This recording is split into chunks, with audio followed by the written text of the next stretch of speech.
Welcome to Gautam Raj vlogs.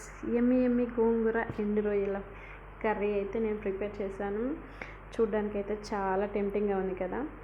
మీకు process ఏంటో చూపిద్దామని అయితే వీడియో తీశాను. ఇంకా ప్రాసెస్లోకి వెళ్ళిపోదాం. ఈ ఎండు రొయ్యల్ని ఫస్ట్ ఇలా ఈ తల ఇంకా తోక తీసేసుకొని మిడిల్ పార్ట్ కూడా తీసేసుకొని ఇలా చేసేసుకోవాలి.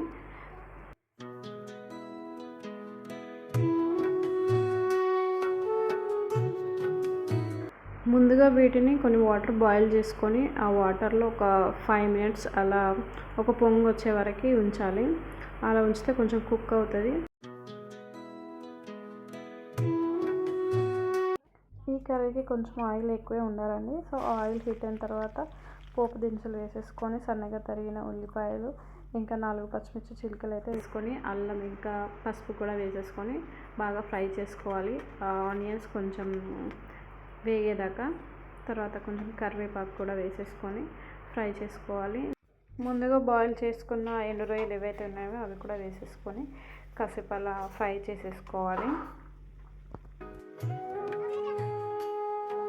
ఫ్రై అయిన తర్వాత మళ్ళీ మనం ఇందులోకి టొమాటోస్ యాడ్ చేసుకోవాలి.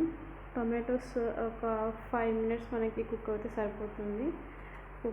చూసారు కదా, టొమాటోస్ అయితే మగ్గిపోయాయి. ఇప్పుడు ఒకసారి కలిపేసుకొని దీంట్లోకి మనం గోంగూర ఏదైతే ఉందో అది తీసేసుకోవాలి. నేనైతే 2 కట్టలు తీసుకున్నాను గోంగూర. దాన్ని ఒక 4 టైమ్స్ వాష్ చేశాను. ఎందుకంటే గోంగూరలో చాలా వరకు సన్నని ఇసుక ఉంటుంది. సో మనం అది పోయే వరకు కడిగేయాలి.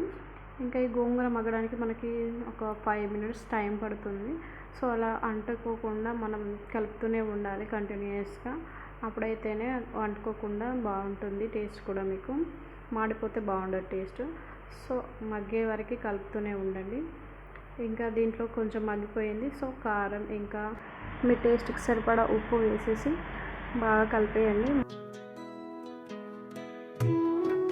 చూసారుగా, మనకి గోంగూర ఇంకా రొయ్యలు పూర్తిగా మగ్గిపోయాయి. వీటిని ఎలా ఒక 5 మినిట్స్ మధ్య మధ్యలో కలుపుతూ ఉండాలి ఆయిల్ పైకి తేలే వరకు. ఆయిల్ కూడా పైకి తేలింది. సో మన కర్రీ కూడా ఫినిష్ అయిపోయింది. ధనియా పౌడర్ వేసేసి దించేసుకోవడమే. సో ఇదండి రెసిపీ. మీరు కూడా ట్రై చేసి టేస్ట్ ఎలా కుదిరిందో నాకు కామెంట్ చేయండి. Thank you for watching my video. Please do subscribe to my channel Gautam Raj vlogs. Thank you.